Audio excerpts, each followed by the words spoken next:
Hello everyone, this is Ryan King and welcome to week 2 of my Sculpt January 2021 time-lapse videos. So if you haven't watched week 1, I'll leave a link in the video description and a card right up there on the screen. You can watch week 1 if you haven't watched that already.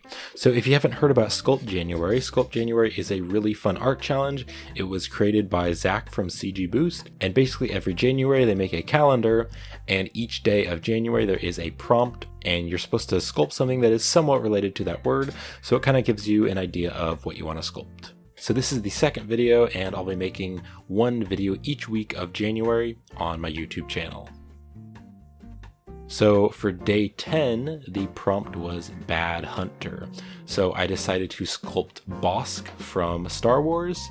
Bossk is a bounty hunter in Star Wars, and he kind of looks like a lizard, and he also kind of looks like a dragon, but then he has like a somewhat human-like body. But because I'm sculpting one thing each day, I don't have a ton of time to like sculpt a really big thing. So I just decided to sculpt his head because sculpting his entire character would be way too long and would take way too long. And I'm already pretty busy working on Blender tutorials, so I don't have a ton of time. I don't have all day to just sculpt a character. Overall, I do like how it turned out. I do think the eyes could have been improved. Those are probably the worst things about it. He does kind of have those bug-like eyes, but I think I could have done a better job on the eyes. Also, I think I went too soon into the details, like the scales and everything. I think overall the basic shape of the head was pretty good, but I think the secondary shapes, I could have done a little bit better job on those secondary shapes before going into the higher detail, like all the little scales and everything. But overall, I was pretty happy with this.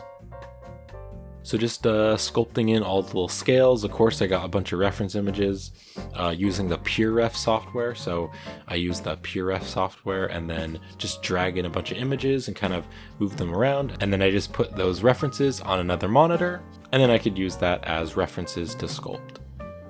So yeah, here I am just like adding in all the little scales and everything.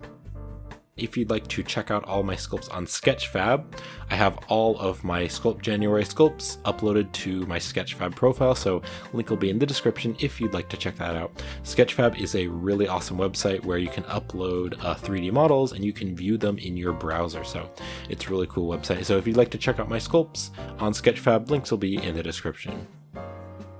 And if you're doing Sculpt January, you can definitely leave links to your artwork, and I'd love to check it out. And you can see there that final result that I'm showing you. Instead of the Eevee or the Cycles render engine, you can go into Workbench, and then if you go into rendered mode, it's going to show you basically what's in the view, but you can like change the matte cap and like add a shadow and some different things like that. So that's what I did for those final results. And then adding in those eyes, those kind of bug-like eyes. I think I could have done a better job on the eyes though. So there we go, day 10, Bad Hunter.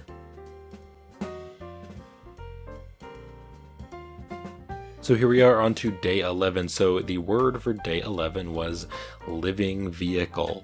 And I think this sculpt was probably the worst one so far.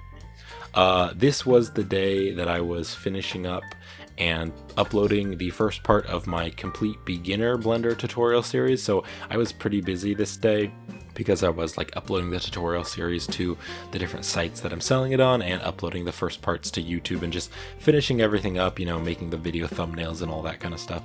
So I was pretty busy this day, so I just sculpted this in the evening, and I was pretty tired after working on the beginner tutorial series all day and just finishing that up, but I really wanted to get the tutorial series out on that day, January 11th. So I think that's partially why this didn't turn out so good, because I had already worked a lot on the beginner series.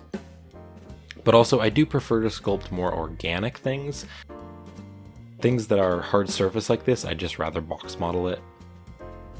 So I just started with a cube and then just started sculpting all the different parts of the car. And then of course added a mouth there on the front of the car and the eyes.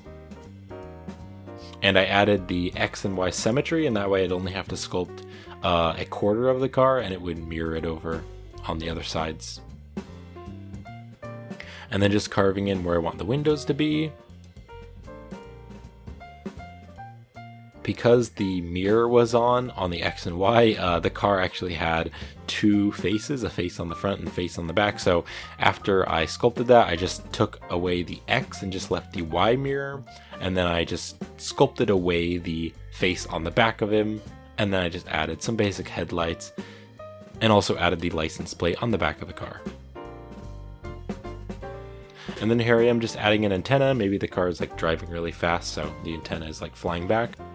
And then I added a cube and just added a subdivision surface and extruded that out to make the bumpers on the car. And then I also wanted to make some really puffy, really big kind of cartoon tires. So you can see right there, I'm just making those really big puffy tires. I think that gives it a good cartoony look. And then at the very end here, I also sculpted those mirrors. Those mirrors kind of look like, I think they kind of look like the car's ears. But there we go, day 11, living vehicle.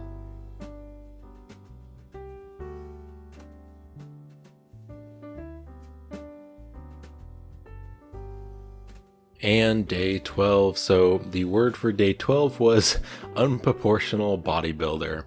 So I actually decided to do something not very unproportional. I actually tried to make this somewhat realistic.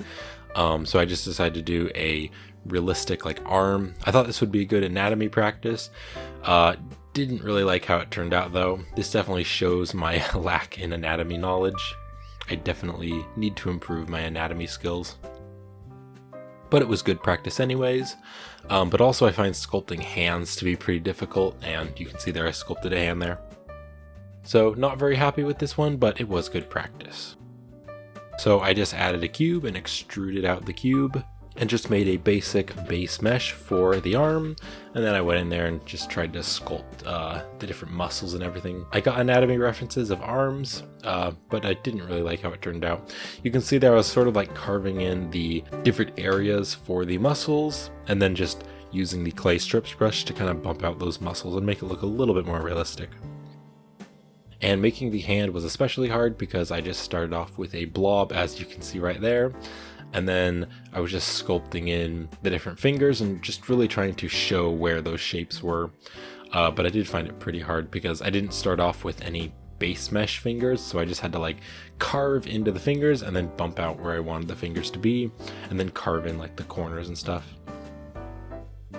I did look at some hand references, but I do find hands pretty difficult to sculpt. They are pretty detailed and you have to get the shapes pretty close to make them look realistic. I did also look at my own hands, made a fist and kind of looked around at my own hands to try to get the shape as close as I could and make it look somewhat decent. And then you can see I also added in like those, like not really veins, but those creases right there in the wrist. I should have added in some blood veins or something there too. And then I was adding in, there's almost like two little muscles there on the palms of the hand. One kind of where the pinky is, kind of below the pinky, and then one kind of below the thumb. And then carving in the thumb there, I just popped the thumb right up onto the other fingers. Just tried to make the shape of that, really define that. So there we go, day 12, unproportional bodybuilder. Not too happy with this one, but that's okay. It was good anatomy practice. And day 13, so the prompt for day 13 was pillow fort. So this was pretty fun to do. I just started off with a cube and just started to make the basic shape of a pillow and then added in some creases there on the corners. I remember making these pillow forts when I was a kid, like taking chairs and tables and putting them around and then like throwing a blanket over and putting pillows around and stuff. It was pretty fun. And then I also used the cloth brush, which was really helpful. The somewhat new cloth brush feature in the Sculpt Moto blender. That was really helpful to make the pillow look a lot more realistic. I think I added in too many wrinkles though. And then here I am using the crease brush to kind of add those creases there to define where those seams are in the pillow. And then just duplicating those pillows and making a little fort. I did add a lot of pillows though, like you'd have to have a lot of pillows in the house to have this many pillows, like that's a lot of pillows. And then just making a basic table, beveling that. And then I also added a flag because I thought it would be cool if there were some kids that made this pillow fort, maybe they'd want to have a flag coming out of their fort.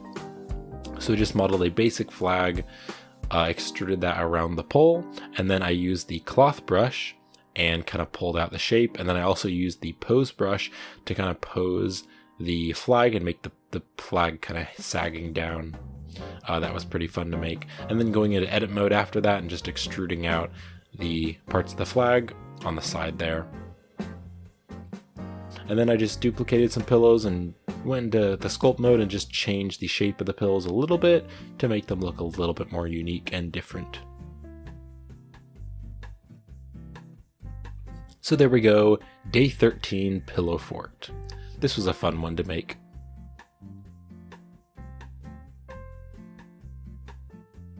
And day 14. So the word for day 14 was beautiful tune. So I always try to sculpt faces when I can, because faces is what I really want to get good at. Sculpting characters is really what I want to do. That's the main reason why I practice digital sculpting. So I sculpt faces when I can. So I decided to sculpt this guy with headphones. These headphones are actually very similar to the headphones that I use in all my tutorials. You've probably seen them before. So yeah, got some reference images of some like facial anatomy and some reference images of some headphones and started to sculpt. And I really like how this one turned out. I really think the shapes of the face are overall pretty good. And I really like the eyes and the mouth and just all of the face. Overall, I really like how it turned out.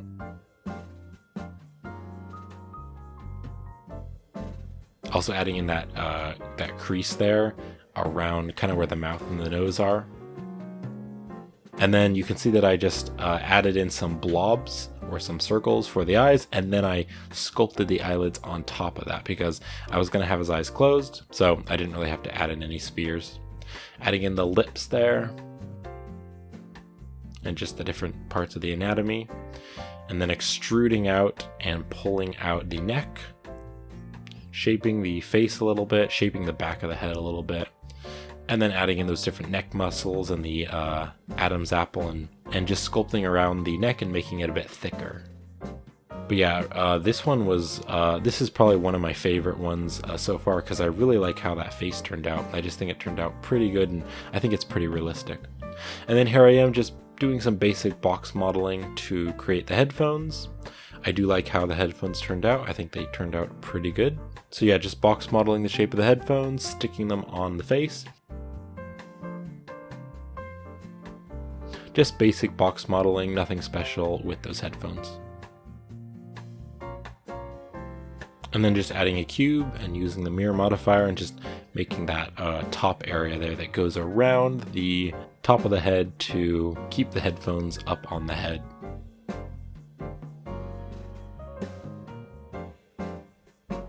And there we go, day 14, beautiful tune. I was really happy with this one. I really like how the face turned out. This is one of my favorite ones so far.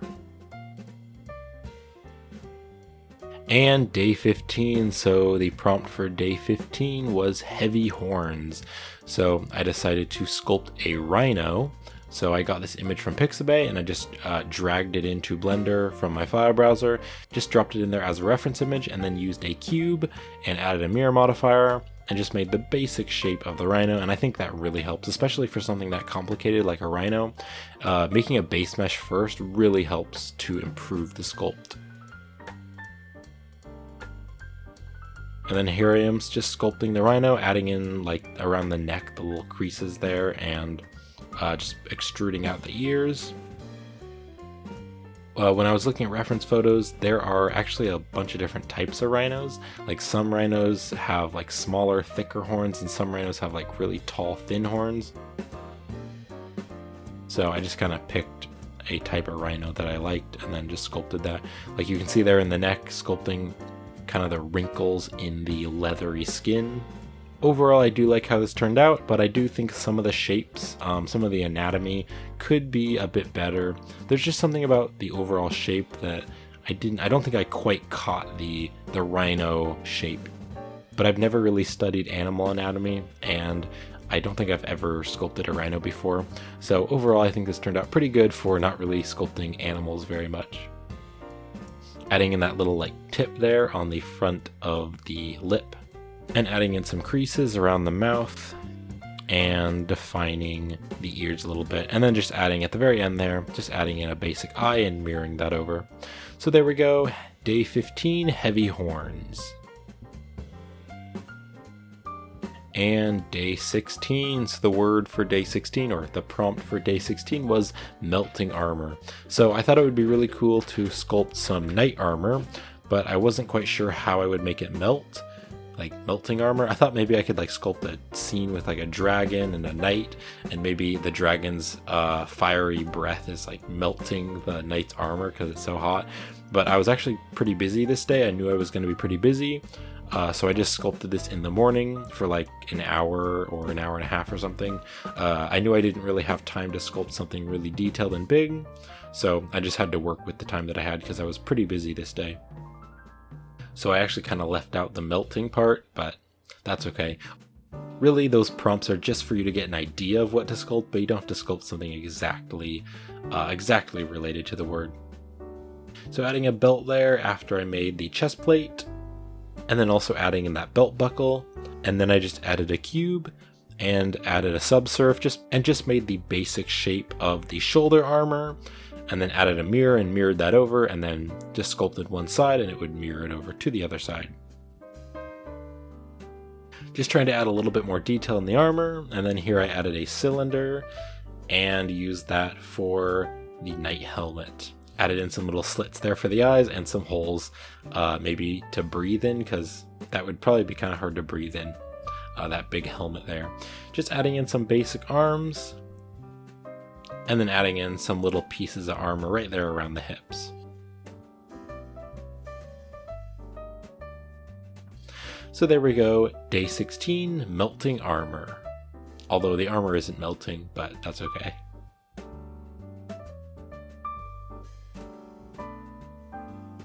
And day 17, so the word for day 17 was deep wrinkles.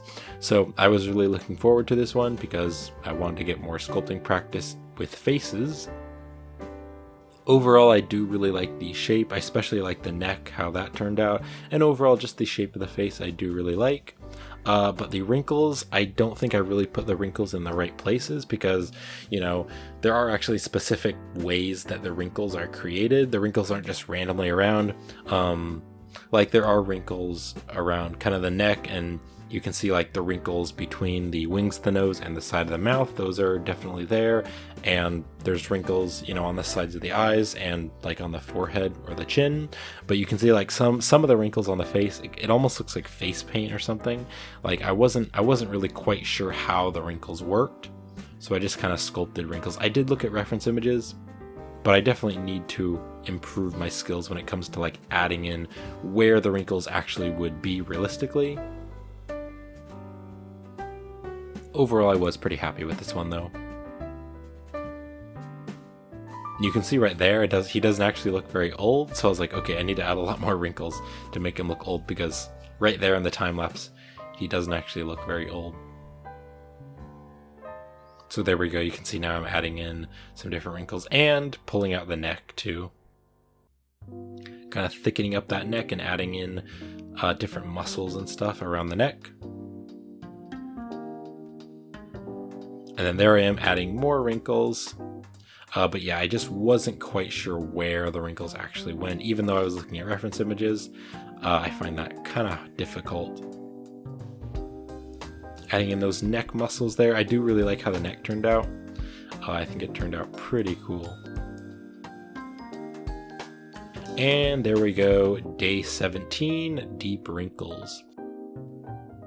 So that's it for week 2. So I'm going to be making 2 more videos on my YouTube channel for week 3 and week 4 of Sculpt January 2021. So thank you so much for watching. I hope you enjoyed this video, and I will see you in a future video.